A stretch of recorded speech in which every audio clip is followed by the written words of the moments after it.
Hi love you are welcome on this channel.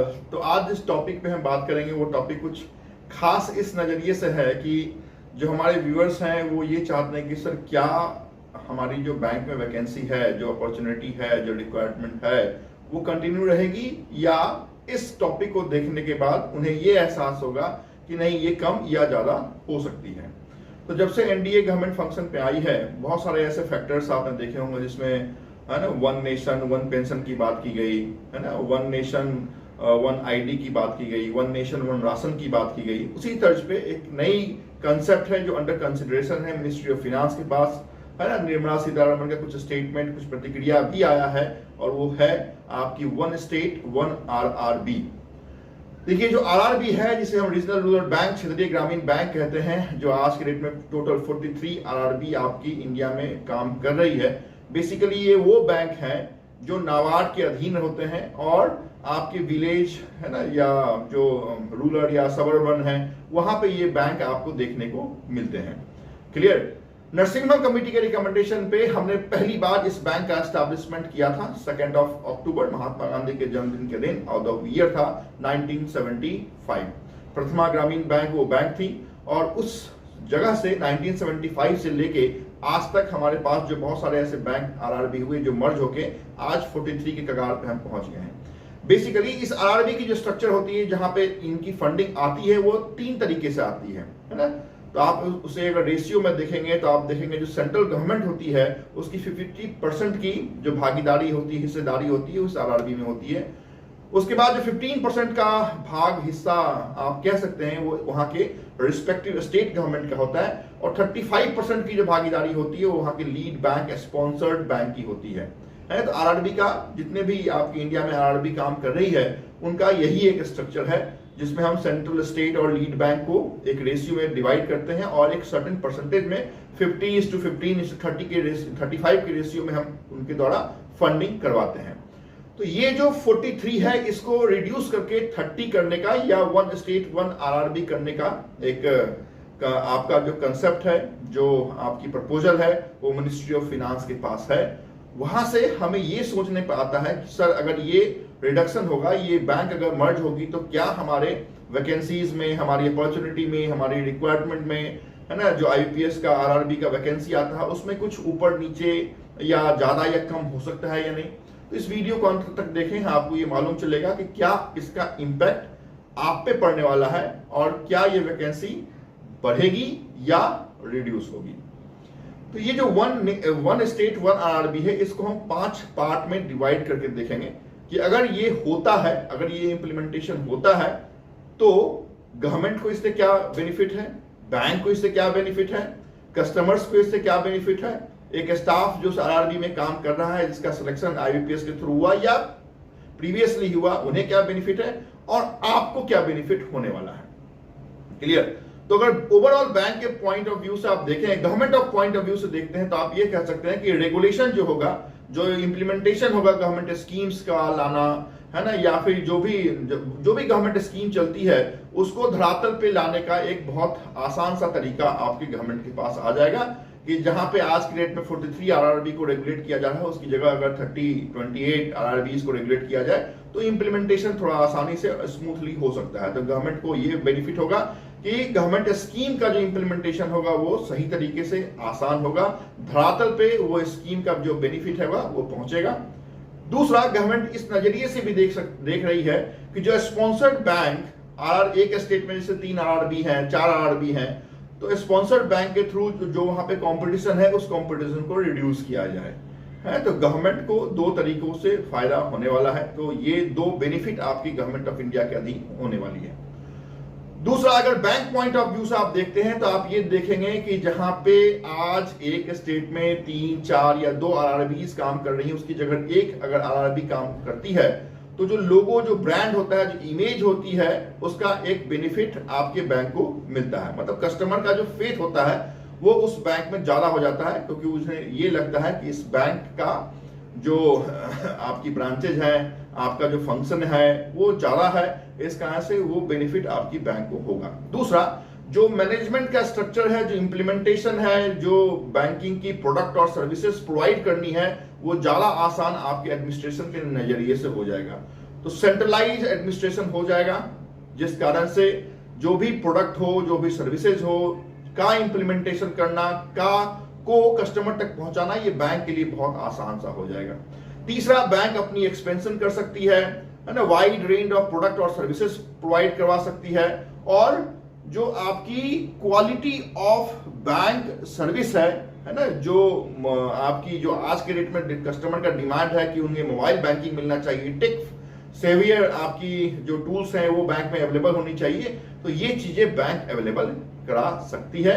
और ये advantage आपके अगर उस स्टेट में एक आरआरबी होती है तो ये एडवांटेज उस बैंक को मिलेगा। तो मैंने आपको गवर्नमेंट को क्या एडवांटेज हो सकती है, मैंने आपको बैंक को क्या एडवांटेज हो सकती है।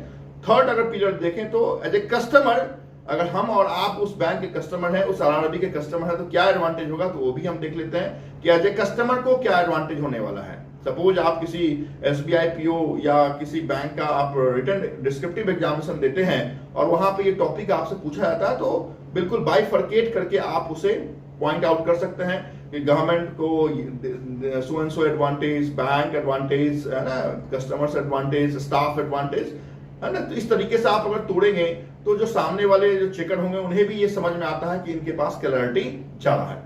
चले कस्टमर के पास हम चलते हैं, और कस्टमर को सबसे जो बड़ी बेनिफिट होने वाली है वो ये है कि सबसे अच्छी जो आपकी प्रोडक्ट और सर्विसेज होगी वो अवेलेबल आपकी उस बैंक में हो जाएगी, है ना। तो ये प्रोडक्ट और सर्विसेज की जो अवेलेबिलिटी है ना, वो आपकी कस्टमर पॉइंट ऑफ व्यू से सही है, तो कस्टमर को सबसे बड़ा एडवांटेज इसका होगा। दूसरा एडवांटेज ये होगा कि जो अगर एक्सपेंशन है, अगर एक ही ग्रामीण बैंक आपकी तमाम उस स्टेट के डिस्ट्रिक्ट्स में है, तो कस्टमर की एक्सेसिबिलिटी उस बैंक के लिए ज्यादा आसान, स्मूथ हो जाएगी, है ना। अदरवाइज सबसे बड़ी जो आपकी समस्या है आरआरबी के साथ है वो यही है कि अगर हम यहाँ से कहीं दूसरे डिस्ट्रिक्ट में जाते हैं तो वहां पे वो बैंक मिलती ही नहीं है। तो इस कारण से लोग नेशनलाइज बैंक में अपना अकाउंट खोलते हैं, so that they can access bank too from anywhere in India, right. तो ये अच्छी बात होगी अगर मर्जर होता है तो। जो थर्ड है वो है कि फेथ हो जाएगा आपके बैंकों में एक कस्टमर का, एनीवेयर एक्सेसिबिलिटी मिल सकती है, और डिजिटल जो बेनिफिट है, डिजिटल जो प्रोडक्ट मिलेगा, जो सर्विसेज मिलेगी, वो कस्टमर के लिए एक आसान, एक सुगम सा रास्ता हो सकता है। अभी चलते हैं उस स्टाफ के पास जो आपसे पहले जिन्होंने ज्वाइन कर लिया, उनके पास एक स्टाफ का कंसर्न होता है कि हमारी जो मांगे हैं वो सुनी जाए, जो चीजें हैं वो समय पर दी जाए, और जो ब्रांच में आपके स्टाफ का दर्द है, जो प्रॉब्लम है, वो क्या हो तो कम हो। तो सबसे अच्छी बात तो यही होगी अगर मर्जर होता है, अगर रिडक्शन ऑफ आपकी बैंक होती है, तो स्टाफ का एक्सेस हो जाएगा, और जैसे ही स्टाफ का एक्सेस होगा तो ब्रांचों में जो शॉर्टफॉल है वो लगभग 9 के बराबर रहेगा, अगर बहुत सारा एक्सपेंशन नहीं होता है तो शॉर्टफॉल ऑफ स्टाफ जो है वो यहाँ पे पूरा हो जाएगा।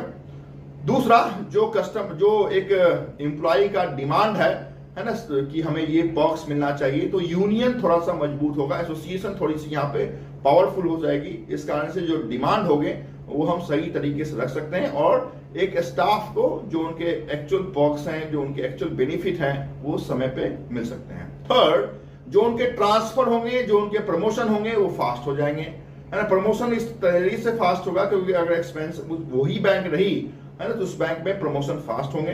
ट्रांसफर भी अगर आप one district to another district जाना चाहते हैं, है ना, क्योंकि आप कहीं किसी और डिस्ट्रिक्ट से हैं, सिलेक्शन किसी और डिस्ट्रिक्ट में हुआ है, तो आप ये एक्सचेंज किया जा सकता है।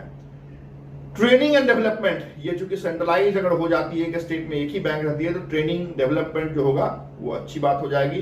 तो एज ए स्टाफ बेनिफिट यहाँ पे मिलने वाले हैं, है ना। ये चीजें मैंने आपको बता दी। आपके लिए क्या है, तो आपके लिए शुरुआत के दिनों में जो नंबर ऑफ वैकेंसीज होगी वो मुझे लगता है कि थोड़ी सी कम होगी, है ना, शुरुआत के दिनों में। But over the period of time अगर उस स्टेट में उस ग्रामीण बैंक का एक्सपेंशन होता है तो फिर आपके लिए बहुत अच्छी अपॉर्चुनिटी है, और यहाँ पे आपका रिक्रूटमेंट वैसा ही कंटिन्यू रहेगा। लेकिन आने वाले 1-2 सालों में आपके रिक्रूटमेंट में कोई इफेक्ट पड़ने वाला नहीं है। तो your vision is not 5 year plan, आप 5 साल की योजना में नहीं चल रहे हैं। आपका जो विजन है वो दिस ईयर और मैक्सिमम फॉर नेक्स्ट ईयर। तो इस 2 साल 3 साल में कोई बड़ा इंपैक्ट आपके रिक्रूटमेंट में होने वाला नहीं है। आप जिस फोर्स में, आप जिस पेस में प्रिपरेशन कर रहे हैं, उसी पेस में आप प्रिपरेशन करें। जिस पेस में आप अपने maths, reasoning, English, general awareness को आप पढ़ रहे हैं, उसी, और हिंदी, क्योंकि आरआरबी में जो सिलेबस है वो हिंदी भी है, तो उसी पेस में आप पढ़ें। आपकी आरआरबी के रिक्रूटमेंट में इस न्यूज से कोई इंपैक्ट पड़ने वाला नहीं है, ये मैंने स्पष्ट आपको बता दिया। आप ऐसा नहीं कि over the period of 5 years के बाद आप आरआरबी में जाने का सोच रहे हैं, आप 1 साल 2 साल में जाने का सोच रहे हैं, तो यहाँ पे कुछ भी आपके इस न्यूज से आपके रिक्रूटमेंट में कोई भी डेविएशन आने वाला नहीं है। So continue your preparation with same pace, same strategy, और मैं कहता हूं कि थोड़ी सी स्ट्रेटेजी और लगा दीजिए, थोड़ा सा और भी टाइम फ्रेम मैनेजमेंट कर लीजिए, तो आपकी सिलेक्शन सुनिश्चित होगी, आपकी सिलेक्शन होगी। और आरआरबी में जो बेनिफिट मर्जर के बाद उनके एग्जिस्टिंग स्टाफ को मिलने वाला है, वो आपको भी मिल सकता है ना। तो इस वीडियो को बनाने का मेरा एकमात्र एम ये था कि आप जान लें कि अगर 1 स्टेट 1 आरआरबी को इंप्लीमेंट किया जा रहा है, तो आपके नए रिक्रूटमेंट पे कोई बड़ा इंपैक्ट पड़ने वाला नहीं है। यस, आप अगर रिक्रूट होके उस आरआरबी के अंदर पहुंच जाते हैं, तो आपको over the period of time benefit होने वाला है। किस नजरिए से बेनिफिट होने वाला है, स्पष्ट मैंने आपको क्लियर कर दिया है। तो if you are new on the channel, do subscribe and like. तो आज के इस वीडियो में इतनी ही बात करेंगे। नेक्स्ट वीडियो किसी नेक्स्ट इंपॉर्टेंट टॉपिक के साथ आपके साथ मुलाकात होगी। Thank you so much for watching this important video.